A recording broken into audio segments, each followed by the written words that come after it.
want to seek your face, oh Lord. Make me a house of prayer. A house of prayer.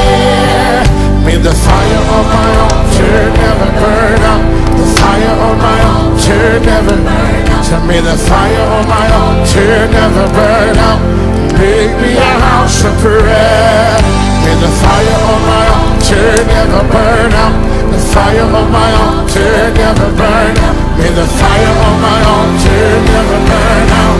Make me a house of prayer. We say, Lord, make me a house. Make me a house of prayer. Lord, I want to seek your face, oh Lord. Make me a house. Make me a house of prayer. A house of prayer. May the fire on my altar never burn out. May the fire. Bonjour, bonsoir mesdames et messieurs, soyez les bienvenus à notre émission Apprendre à prier. Vous êtes en ce moment connectés sur la page de l'apôtre évangéliste Georges Olivier Mbazabois, comme je disais tout à l'heure sur l'émission Apprendre à prier. Nous sommes contents que vous soyez parmi nous aujourd'hui. Nous sommes très heureux que vous soyez connectés à cette émission et nous vous demandons par la même occasion de pouvoir partager ces moments, rendre disponibles ces moments à d'autres personnes, à votre répertoire de connaissances, à toutes les personnes qui sont amies à vous. Partagez par tous les moyens, invitez le maximum de personnes à se connecter à ces moments. Alors je rappelle que je suis l'évangéliste Ariel Olamba, l'un des fils spirituels de l'apôtre Georges Olivier Mbazabois, et nous vous souhaitons déjà pour cette émission une excellente écoute. Mais avant de continuer ces moments, permettez-moi, j'aimerais prier afin de recommander ces moments et que le Saint-Esprit nous guide et prenne le contrôle sur la suite de ces moments. Est-ce que nous pouvons prier ensemble? Merci. Seigneur, merci pour ta grâce, merci pour ta faveur, merci pour la vie, merci pour le souffle. Merci pour ces moments où tu nous permets de pouvoir répandre et partager ta grâce. Nous les présentons entre tes mains.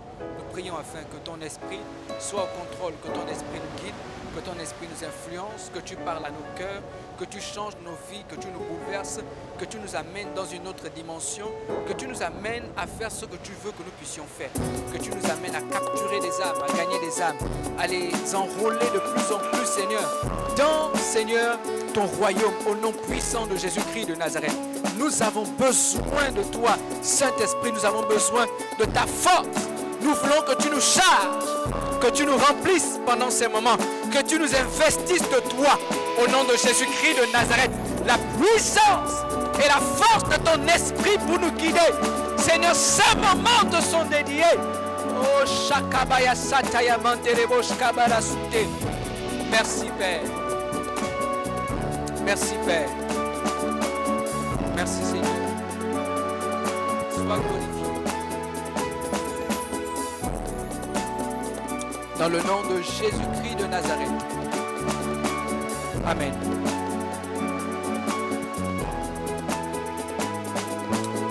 Alors, merci.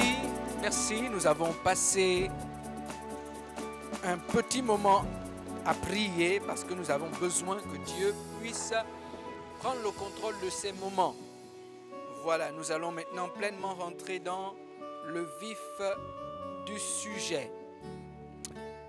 Alors, nous gardons à l'esprit que nous sommes toujours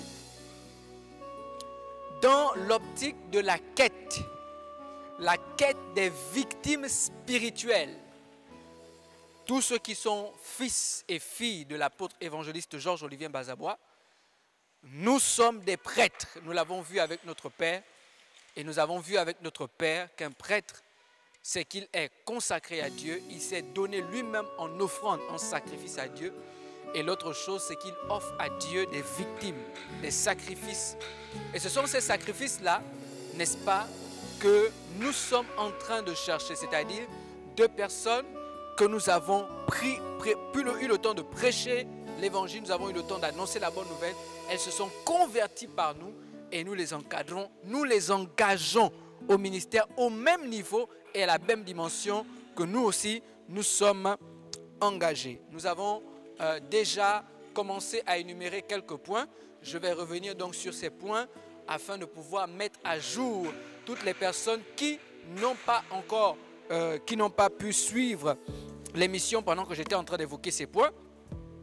Donc c'est histoire de pouvoir nous mettre à jour. Nous avons déjà vu 7 points. Nous allons voir le 6e point aujourd'hui, le 8e point aujourd'hui. Nous avons déjà vu 7 points.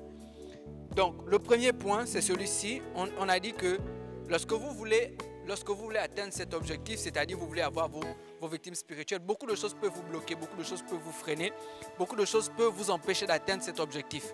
Vous avez peur de la réaction des gens, vous avez peur de comment les gens vont réagir. L'expérience que vous avez déjà vécue peut vous amener à ne pas vous donner à pouvoir atteindre cet objectif. C'est-à-dire, je parle ici de l'engagement. Ne pas vous engager au niveau où vous devez vous engager pour pouvoir atteindre cet objectif. Donc les expériences passées, donc les gens qui vous ont insulté parce que vous avez prêché l'évangile, les mauvaises expériences que vous avez vécues, toutes les personnes qui se sont fâchées, tout ça quand ça revient dans votre esprit, ça vous décourage, ça vous démoralise, ça vous affaiblit à l'intérieur de vous.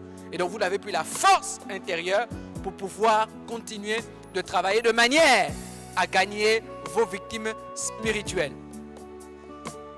Donc nous avons dit ceci, nous avons dit, vous devez être animé d'un certain type de pensée positive. Voilà, un certain type de pensée positive. Si votre morale est bas, vous ne pourrez pas atteindre cet objectif. Si votre morale est haut, vous pourrez effectivement atteindre cet objectif. Nous avons dit, en deuxième point, nous avons vu que vous devez vous fixer des objectifs. En dépit de l'objectif qui a été fixé, c'est-à-dire les 2 victimes spirituelles, vous pouvez néanmoins, vous-même, de manière personnelle, élever, n'est-ce pas, le niveau. C'est-à-dire, au lieu de chercher 2 personnes pour faire de ces personnes vos victimes spirituelles, vous pouvez aller à 4, vous pouvez aller à 6, vous pouvez aller à 8, vous pouvez aller à 10, 15, 20, 30. Pourquoi pas? Nous avons assez de temps. Nous avons largement le temps de pouvoir travailler afin de pouvoir gagner les personnes pour que ces personnes deviennent des victimes spirituelles. Nos victimes spirituelles. Nous avons vu, troisièmement, que nous avons besoin de l'assistance divine. Et que pour avoir l'assistance divine, nous devons pratiquer le jeûne et nous devons pratiquer la prière. Donc nous devons mêler le jeûne et la prière. Nous devons prier que Dieu nous assiste. Nous devons prier que Dieu nous guide. Que Dieu conduise ces personnes vers nous. Que Dieu attire ces personnes. Que Dieu nous conduise vers ces personnes. Que Dieu, lorsque nous allons parler, touche ces personnes. Que nous puissions arracher ces personnes des mains du diable. Que Dieu nous donne la force pour arracher ces personnes de la main du diable, de Satan, qui est en train de manger ces personnes. Donc nous avons besoin de cela. Donc si vous voulez, la Bible dit que si quelqu'un bâtit, si l'Éternel, si celui qui bâtit,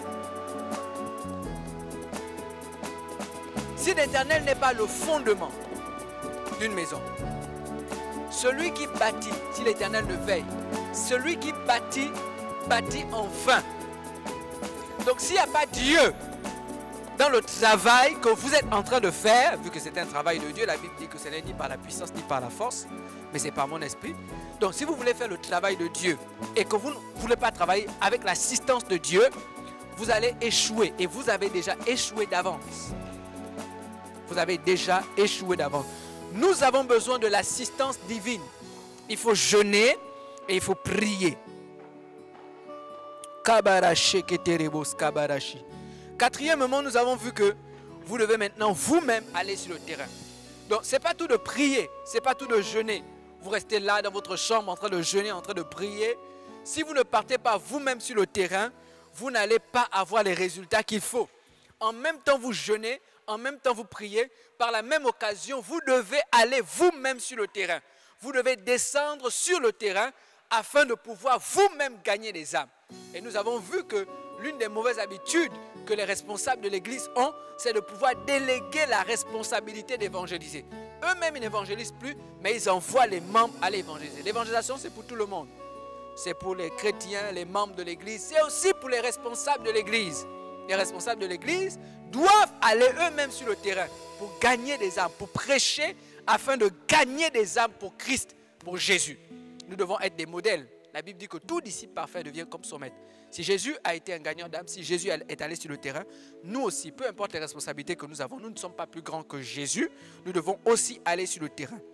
Là, c'était le 4e point. Le 5e point, c'est celui-ci. Donc, le 5e point, c'est vous ne devez pas vous décourager parce que vous allez rencontrer des difficultés. Vous allez rencontrer des obstacles. Vous allez voir des gens qui vont se moquer de vous. Des gens qui vont vous mépriser. Des gens qui vont vous prendre pour un vaurien. Quelqu'un qui n'a pas été instruit. Quelqu'un qui n'a pas appris. Quelqu'un qui n'a pas réussi sa vie. Des gens vont vous prendre même pour un mendiant. Hein? On va vous prendre pour un malfaiteur, un faux pasteur. Quelqu'un qui vient pour manipuler les autres. En dépit de tout ça, vous ne devez pas vous laisser décourager. Vous ne devez pas arrêter, vous ne devez pas stopper. Vous devez continuer jusqu'à ce que vous atteigniez l'objectif que vous vous êtes assigné. Voilà. Nous avons vu en 6e position que nous devons toujours jeûner et prier. Donc, je suis revenu sur ce point de jeûner et prier parce que il ne s'agit pas de jeûner et de prier une seule fois. Il ne s'agit pas de jeûner et de prier 2 fois. Il s'agit de pratiquer cette activité de manière permanente, de manière constante. Vous avez jeûné avant, vous jeûnez pendant et vous continuerez de jeûner après. Voyez-vous, même quand vous aurez des personnes qui seront avec vous, c'est-à-dire vous avez prêché et puis ces personnes-là ont été favorables et puis vous avez commencé à les encadrer, même quand ces personnes seront là, vous aurez toujours néanmoins besoin de prier pour eux parce que Satan va tout faire pour vous les arracher. La Bible dit que c'est un voleur. Il ne vient que pour voler, dérober, égorger et détruire. Donc même quand les gens seront à côté de vous, les projets de Satan pour cette personne-là ne changent pas. Donc vous devez couvrir la personne sur le plan spirituel. Parce que Jésus, vous l'avez bien vu, a dû prier pour Pierre que Satan réclamait. Jésus a dû prier pour Pierre afin qu'il ne puisse pas faillir dans sa foi. Et maintenant, en 7e position, nous avons vu que vous ne devez pas vous arrêter tant que vos objectifs n'ont pas encore été atteints. Même si vous êtes fatigué, vous dites non, là j'ai trop évangélisé. Là j'ai trop essayé. Là il faut maintenant que je me repose. Non, vous ne devez pas vous arrêter. Vous devez continuer parce que c'est à force d'insister que vous allez voir la grâce de Dieu se manifester. Tant que votre objectif n'est pas atteint, vous ne devez pas vous arrêter, vous devez insister. Donc vous devez être en effervescence. Votre esprit doit toujours être à la quête de l'accomplissement de la réalisation de votre objectif. Tant que vous n'avez pas atteint l'objectif, vous devez insister, vous devez continuer, vous ne devez pas vous arrêter. Et le point d'aujourd'hui, c'est le seul point, et le seul point d'ailleurs que nous avons touché chaque jour dans les émissions précédentes. Le point d'aujourd'hui, c'est ceci. Observez, réfléchissez et adoptez l'approche qui convient le mieux pour évangéliser votre groupe cible. Je reprends. Observez, réfléchissez, adoptez l'approche qui convient le mieux pour évangéliser votre groupe cible. Je reprends. Observez, réfléchissez et adoptez l'approche qui convient le mieux pour évangéliser votre groupe cible. Je suis dans le livre de 1 Corinthiens, le chapitre 9, le verset 19 à 22.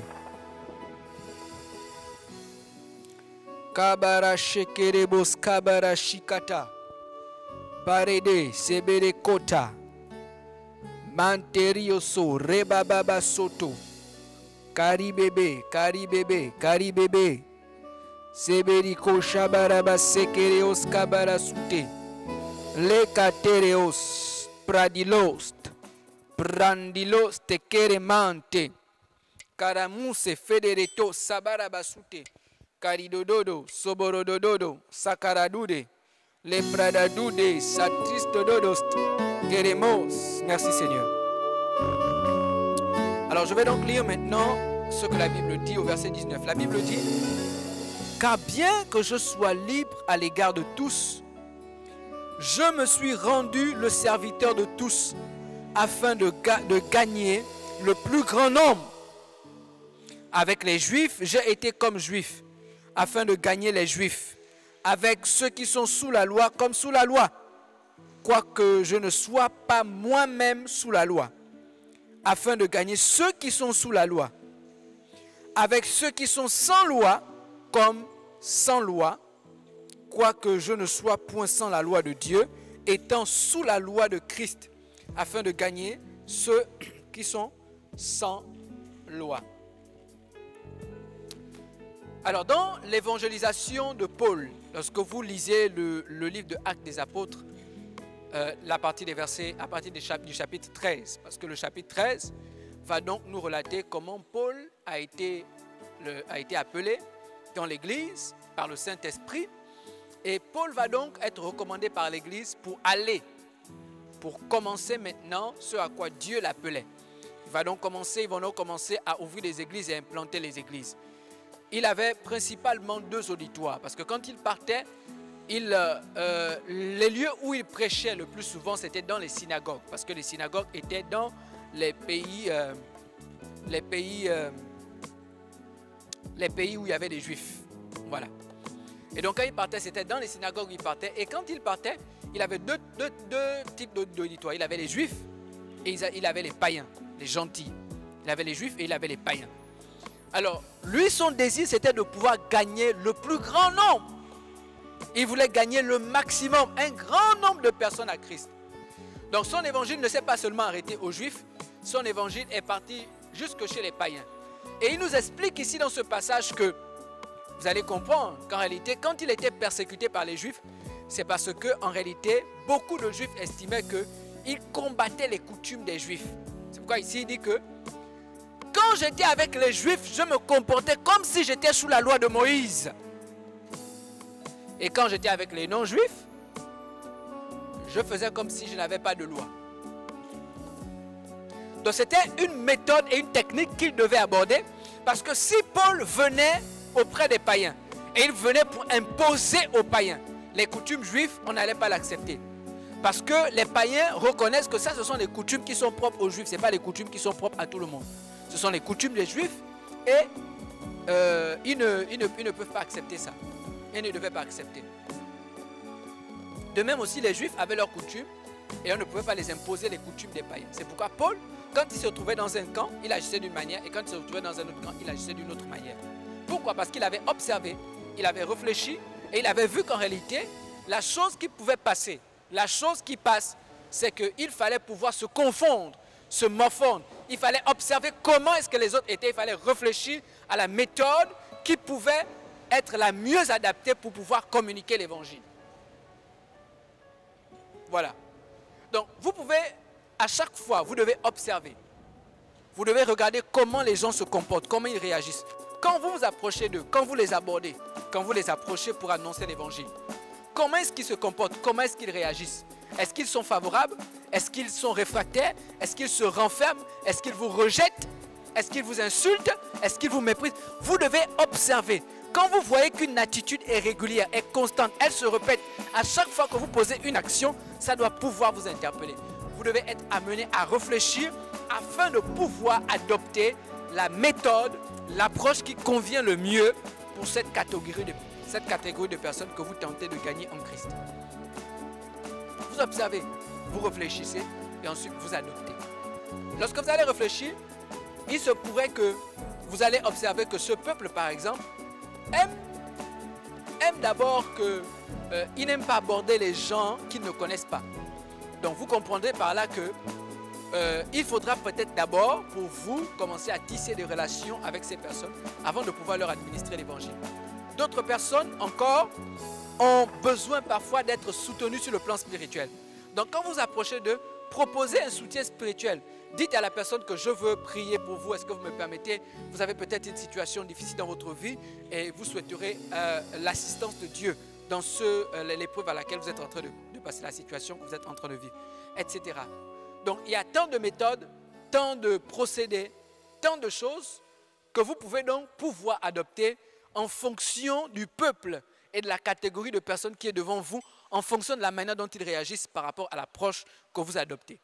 Mais vous devez observer, ce qu'il faut retenir c'est ça, observer, vous devez réfléchir. Quand la méthode n'est pas adaptée, réfléchissez à une méthode. Tentez une autre chose qui peut ouvrir le cœur de ce peuple, qui les rend plus ouverts. Il y en a qui ont besoin par contre d'aide. Ils ont besoin d'abord que vous les aidez. Si vous ne les aidez pas, leur cœur reste fermé. Peu importe ce que vous dites, vous devez les aider. Pour que leur cœur s'ouvre, vous devez les aider. Vous devez maintenant adopter la méthode. Donc, vous avez peut-être commencé, mais votre évangélisation n'est pas efficace. Elle n'atteint pas les cœurs. Les gens sont réfractaires, les gens vous refusent. Vous devez changer de méthode. Vous devez observer leur réaction, vous devez réfléchir et vous devez passer à l'action. Alors, nous allons prier. Dans mes débuts dans la foi, lorsque je prêchais l'évangile, je ne me souciais pas d'observer comment les gens réagissaient. Moi, mon but, c'était seulement prêcher. Je prêche seulement. Moi, pour moi, c'est faire passer le message et puis c'est fini. Après, je pars. Je libère et puis je pars. Tout le reste là ne m'intéressait pas. Pour moi, je voulais seulement obéir à aller pour prêcher. Je voulais seulement obéir à ça. Je ne voulais pas capturer nécessairement pour amener la personne et faire un travail sur la personne. Là, c'est tout à fait différent. Nous allons donc prier. Et nous allons demander à Dieu une chose, nous allons demander à Dieu la sagesse. Nous voulons demander à Dieu le sens de l'observation. Nous voulons demander à Dieu le sens de l'observation d'abord. Et ensuite, nous allons prier pour la sagesse, etc. Le sens d'observation, on veut discerner comment est-ce qu'il réagit. Que Dieu nous donne l'intelligence de comprendre, de cerner le problème de ce peuple, de cerner le besoin, ce par quoi nous devons passer. Élevons-nous voir, commençons à prier. Merci Seigneur. Merci Seigneur pour ce moment. Merci pour cette parole. Seigneur, nous venons de comprendre que nous devons observer, nous devons réfléchir et nous devons adopter l'approche qui convient le mieux pour notre groupe cible, le groupe que nous sommes en train d'évangéliser, le groupe que nous sommes en train de gagner à toi. Nous avons besoin que tu nous accordes le sens de l'observation. Donne-nous le sens de l'observation.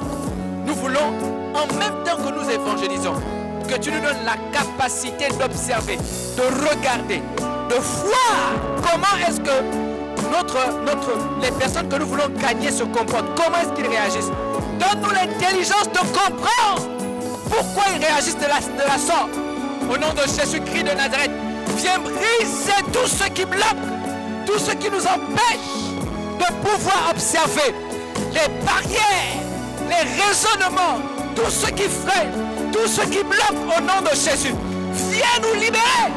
Rebos, Kamanderibos, Kabaritos, Kamanderios, Kabarabashuke, Kementeribos, Keberekosa, Mantorobosunte, Ikandelebasonta, Fedego, Chabolo, Shekeman, Ribobosoto, Kalemante Zupe, Lakatazito, Imandele Kondo Supe, Kalamandele Boshanda Labakanda Labasunde, Kamanda Labasopa, Kalemamandele Boshika Lamamande, Kebrete Ligo Shamanda Labakande, Rikataria Mandele Koshabarabasunde, Ikandele Bosanda Labakende, Ribabande Ke, les pros supradege, les padigo chakamande, lipante les kojobolo sunte les bakande,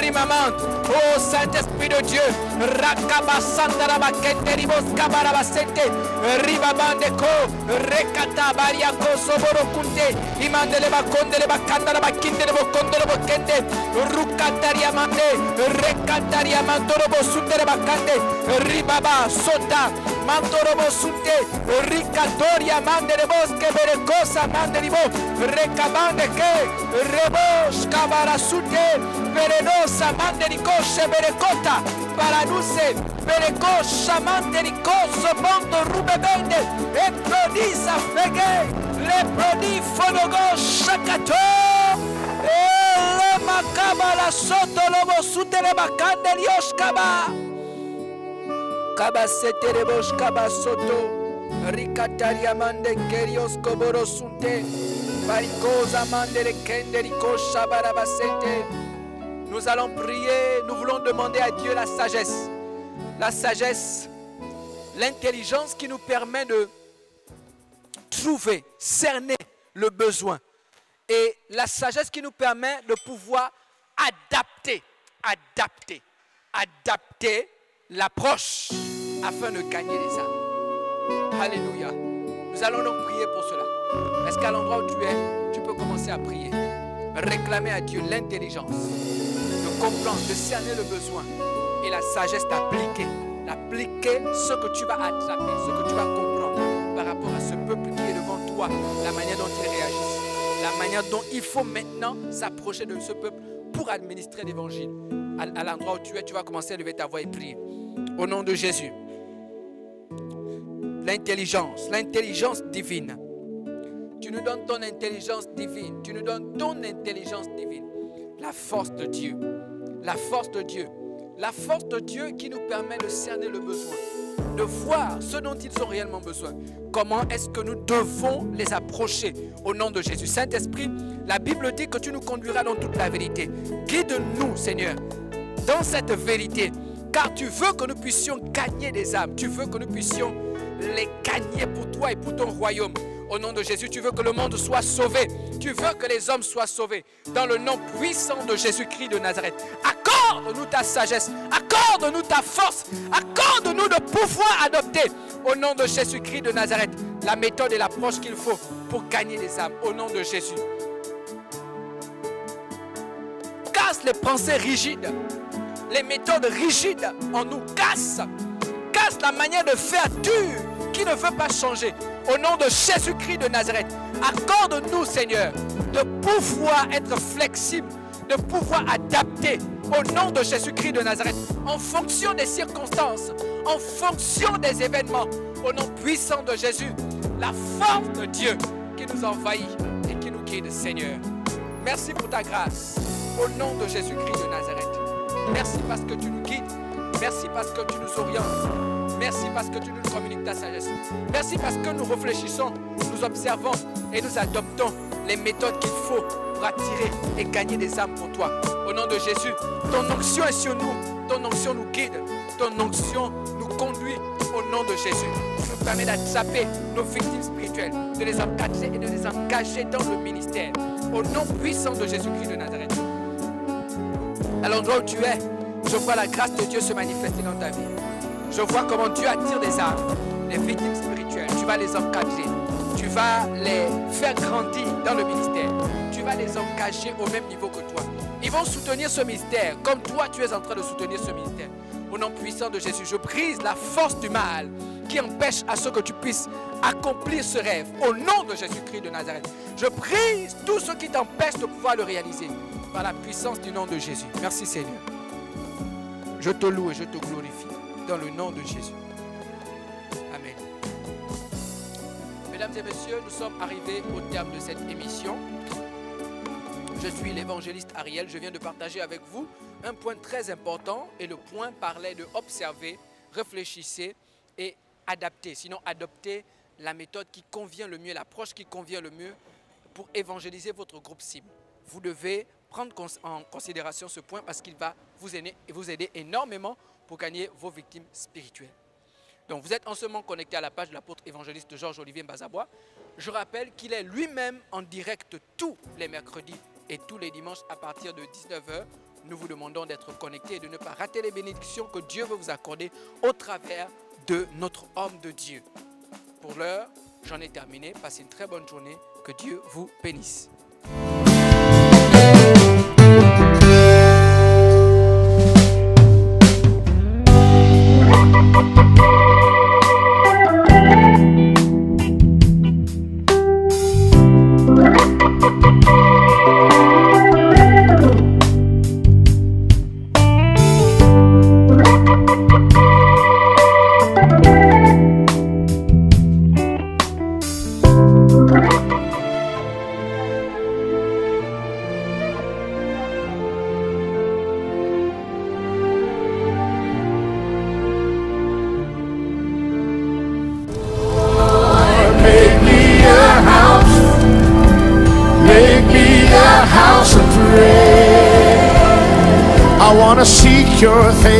Seek your face, oh Lord.